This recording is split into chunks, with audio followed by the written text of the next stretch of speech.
Judges chapter 14. Si Samson at ang babaeng taga-Timna. Isang araw, pumunta si Samson sa Timna at may nakita siyang isang dalagang Philistine.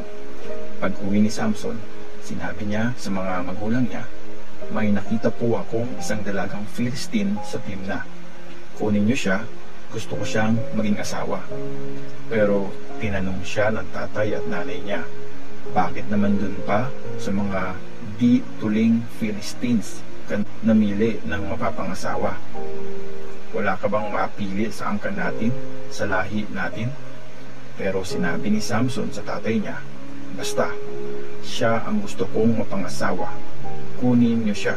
Hindi alam ng magulang niya na plano ni Lord yun, kasi naghahanap si Lord ng chance para labanan ang mga Philistines. Nung time na yon, sakop ng mga Philistines ang Israel. Pumunta nga sa Timna si Samson kasama ang tatay at nanay niya. Nung mapadaan sila sa isang ubasan, bigla niyang narinig ang isang batang layon na parang susugod sa kanya. Inalakas si Samson ang espiritu ni Lord at pinatay niya yung layon gamit lang ang kamay niya, na parang batang kambing lang yung pinatay niya. Pero hindi niya yon kinuwento sa mga magulang niya. Tapos, pinuntahan ni Samson yung dalagang taga-Timna. Nag-usap sila at lalo pa niya itong nagustuhan. After ng ilang araw, bumalik si Samson para pakasalan yung babae. Habang nasa daan, hinanap niya yung layon na napatay niya at nagulat siya nung makita niyang may mga bubuyog at hani yung loob ng katawan ng layon. Kinuha niya ang hani gamit ang kamay niya at kinain yun habang naglalakad. Nung makauwi siya, binigyan niya ang tatay at nanay niya at kinain nila yon. Pero hindi sinabi ni Samson na sa katawan ng patay na layon niya nakuha yung hani. Pumunta ang tatay niya sa bahay ng babae at nagpahanda doon si Samson ng isang celebration. Ganun kasi ang kaugalian ng mga binata doon. Nung makita ng mga Philistines si Samson, nagpadala sila ng 30 na binata para makasama niya. Sinabi ni Samson sa kanila, "May bugtong ako. Pag nasagot nyo ito bago matapos itong 7 days na handaan, bibigyan ko kayo ng 30 na mamahaling tela at 30 na magagandang damit. Pero pag di nyo nasagot, kayo ang magbibigay sa akin ng 30 na mamahaling tela at 30 na magagandang damit." "Sige, sabihin mo ang bugtong mo," sabi nila. "Makikinig kami." Sinabi ni Samson, "Mula sa nangangain, lumabas ang pagkain. Mula sa malakas, matamis ang lumabas." After 3 days, hindi pa rin nila alam ang sagot sa bugtong. Nung pang-4 na araw na, sinabi nila sa asawa ni Samson, "Pilitin mo ang asawa mo na sabihin sa iyo yung sagot sa bugtong. Kung hindi, susunugin ka namin, pati ang pamilya mo. Siguro, in-invite nilang kami dito para nakawan." So, umiiyak na lumapit kay Samson yung asawa niya at sinabi, "Hindi mo talaga ako mahal. Ayaw mo sa akin. Binigyan mo ng bugtong yung mga kababayan ko pero hindi mo naman sinabi sa akin ang sagot." Sumagot si Samson, "Hindi ko nga yun sinabi sa tatay at nanay ko. Sa'yo pa kaya?" Sa buong 7 days na celebration, iniyakan at tinulit siya ng babae. Nung pang-7 araw, sinabi na rin ni Samson kung ano ang ibig sabihin ng bugtong kasi nakulitan na siya. Sinabi naman yon ng babae sa mga Philistines. Bago matapos ang araw na yon, sinabi ng mga Philistines kay Samson, "Anong mas matamis kesa sa hani? Anong mas malakas kesa sa layon?" Sumagot si Samson, "Kung hindi nyo kinulit ang asawa ko, di nyo malalaman ang sagot dito." Tapos, pinalakas siya ng espiritu ni Lord at pumunta siya sa Ashkelon. Pumatay siya doon ng 30 na lalaki. Kinuha niya ang mga mamahaling damit na mga ito at binigay sa mga nakasagot ng bugtong. Pagkatapos, umuwi siya sa bahay ng tatay niya. Galit na galit si Samson dahil sa nangyari. Binigay naman yung asawa niya doon sa best man niya sa kasal. Judges chapter 15. Di nagtagal, nung panahon ng pag-aani ng wheat, binisita ni Samson yung asawa niya at dinalhan niya ng batang kambing. Sabi niya sa tatay ng asawa niya, Pupunta ako sa kwarto ng asawa ko, pero ayaw siyang papasukin ito. Sabi ng tatay kay Samson, akala ko talaga galit na galit ka sa kanya, kaya pinakasal ko siya sa kaibigan mo. Pero ganito, mas maganda sa kanya yung mas bata niyang kapatid. Baka pwedeng siya na lang ang kunin mo. Sinabi ni Samson sa kanila, this time, hindi ko nakasalanan pag may nagawa akong masama sa mga Philistines. Umalis si Samson at pumuli ng 300 na fox. Pinagbuli niya yung buntot ng kada 2 fox, tapos sinuksukan niya ng torch yung buhol ng mga buntot. Tapos nun, sinindihan niya yung mga torch at pinakawalan yung mga fox sa mga bukid ng Philistines. Nasunog yung mga na-harvest ng wheat, pati yung mga aanihin pa lang sana. Nasunog din yung ubasan at yung taniman ng mga olive tree. Pagkatapos nun, nagtanong-tanong ang mga Philistines, sinong gumawa nito? At may sumagot sa kanila, si Samson, yung manugang nung lalaking taga-Timna. Yung asawa niya kasi, pinakasal ng tatay doon sa kaibigan niya. So, pumunta yung mga Philistines sa lugar ng asawa ni Samson. Sinunog nila yung babae at yung tatay nito. Sabi ni Samson sa kanila, ganito pala gusto nyo ha? Sige, sinusumpa ko, hindi ako titigil hanggat hindi ako nakakaganti. Binali niya yung mga hita at balakang ng mga Philistines at pinagpapatay ang marami sa kanila. Tapos, umalis siya at nagstay sa kuweba sa malaking bato sa Etam.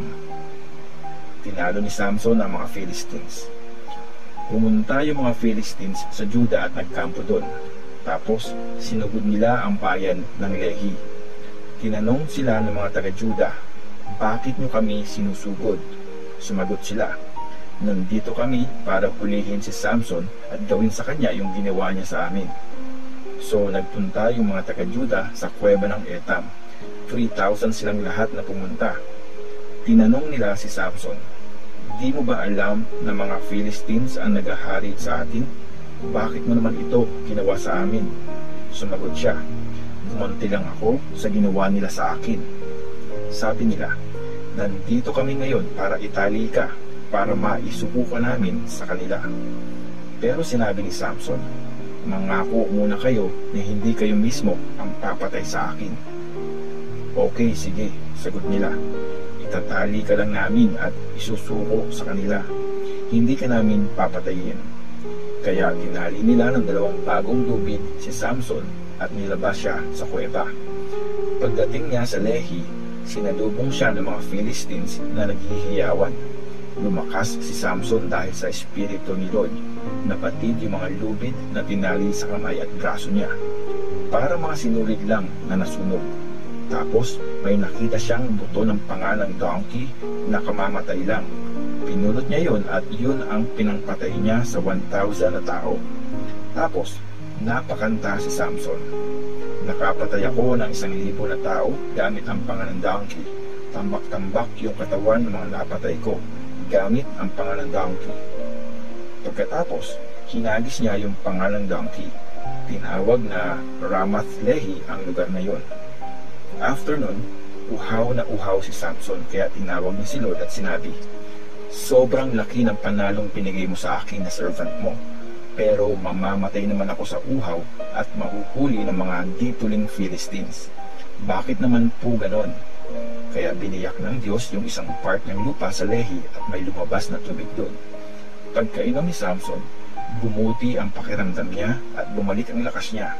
Kaya naman, bukal na ang tumawag ang pinangalan niya sa lugar na yon. At nasa Lehi pa rin yun hanggang ngayon. Nilid ni Samson ang Israel sa loob ng 20 years habang nagahari doon ang mga Philistines. Judges chapter 16.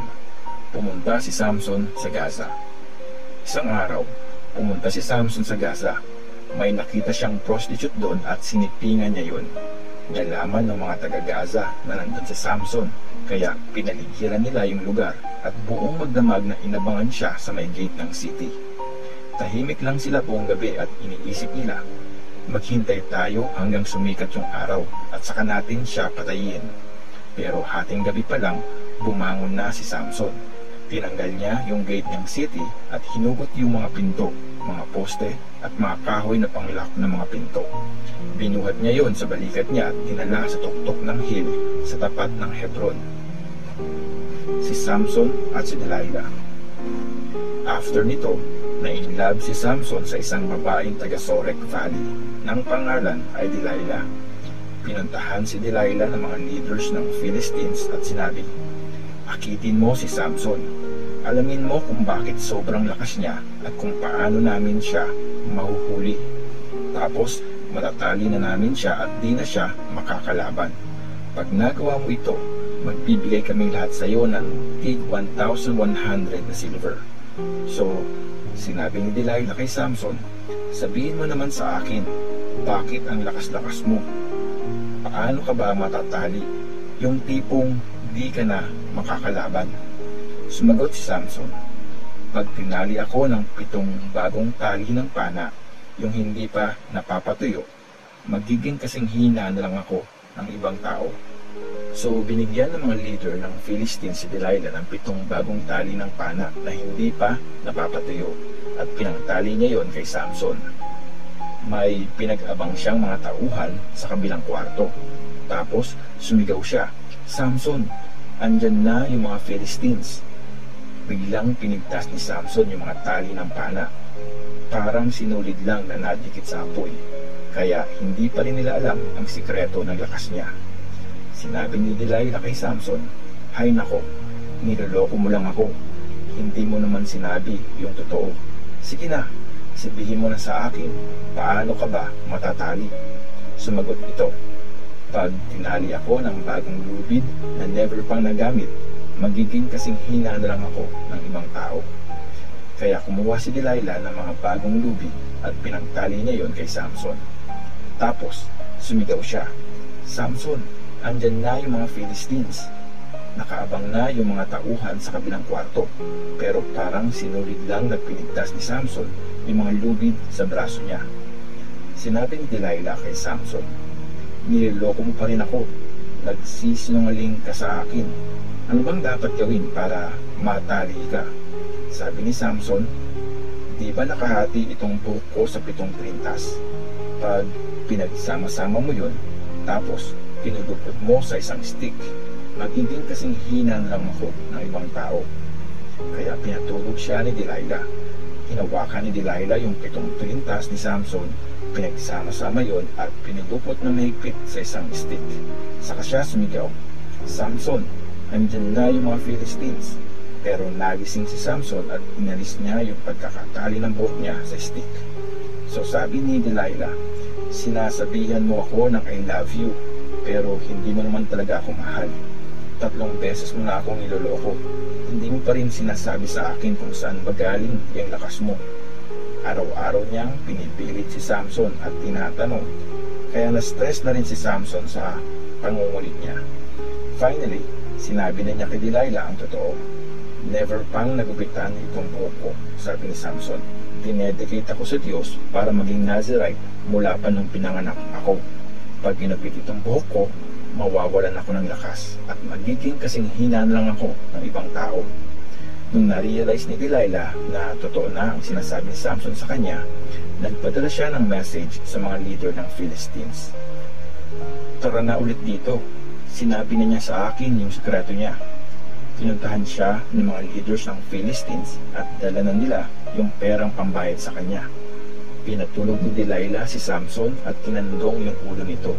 Tapos tumawag siya ng tauhan at kinupit niya ang 7 trintas ni Samson. Pinahirapan ni Delilah si Samson kasi wala na nga itong lakas. Tapos sumigaw siya, "Samson, andyan na yung mga Philistines." Nagising si Samson at sa isip-isip niya, "Makakawala ulit ako dito. Makakatakas na naman ako gaya ng dati." Ang hindi niya alam, iniwan na siya ni Lord. Nahuli siya ng mga Philistines at dinukot nila yung mga mata niya. Dinala siya sa Gaza at tinalian ng bronze na kadena. Tapos pinagtrabaho siya sa gilingan sa kulungan. Ni mga time na yon, humahaba na ulit ang buhok niya. Ang pagkamatay ni Samson. Nag-gather yung mga leaders ng Philistines para mag-celebrate at mag-offer ng malaking sacrifice kay Dagon, yung Diyos nila. Kumanta sila, "Pinananalo tayo ng Diyos natin laban sa kaaway nating si Samson." Pagkakita sa kanya ng mga tao, pinuri nila ang Diyos nila. "Pinigay na sa atin ng Diyos ang kaaway natin, ang sumira sa ating bayan at pumatay sa marami sa atin." Nagkasiyahan nga sila at ang sabi pa, "Dalhin nyo si Samson dito para ma-entertain tayo." Kaya nilabas nila si Samson sa kulungan, pinagkatuwaan at pinatayo sa pagitan ng mga poste. Tapos, sinabi ni Samson sa pinatang nagda-guide sa kanya, "Ipahawak mo nga sa akin yung mga haligi nitong temple. Gusto kong sumandal doon." Punong-puno ng mga tao yung temple, mga lalaki at babae. Nandun din ang lahat ng leaders ng Philistines at halos 3,000 na lalaki at babae yung nasa may rooftop. Pinapanood si Samson at pinagkakatuwaan. Tumawag si Samson kay Lord. Sabi niya, "Lord God, please, pansinin mo ulit ako.